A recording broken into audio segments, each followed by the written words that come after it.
বাংলাদেশের সরকার পরিবর্তনে আমেরিকা বা আমেরিকান ডিপ স্টেটের কোনো সংশ্লিষ্টতা নেই বলে জানিয়েছেন মার্কিন প্রেসিডেন্ট ডোনাল্ড ট্রাম্প। ১৩ ফেব্রুয়ারি একজন ভারতীয় সাংবাদিকের প্রশ্নের জবাবে একথা জানান তিনি। হোয়াইট হাউসে নরেন্দ্র মোদী ও ডোনাল্ড ট্রাম্পের মধ্যে দ্বিপাক্ষিক বৈঠকের ঠিক পরেই সাংবাদিক সম্মেলনে এক ভারতীয় সাংবাদিকের কাছ থেকে প্রশ্নটা ধেয়ে আসে মার্কিন প্রেসিডেন্টের দিকে।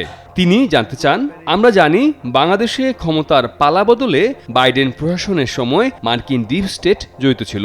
সম্প্রতি মুহম্মদ ইউনূসের সঙ্গে জুনিয়র সোরসের বৈঠকেও তা প্রমাণিত। তো বাংলাদেশ নিয়ে আপনি কি বলবেন?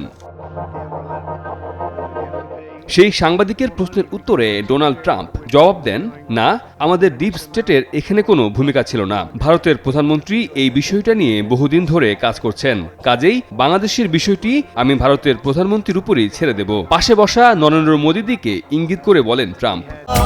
এখন এমনই ফুরফুরে মনে থাকবে সবাই। বসুন্ধরা টয়লেট্রিজ, ফুরফুরে মন সারাক্ষণ।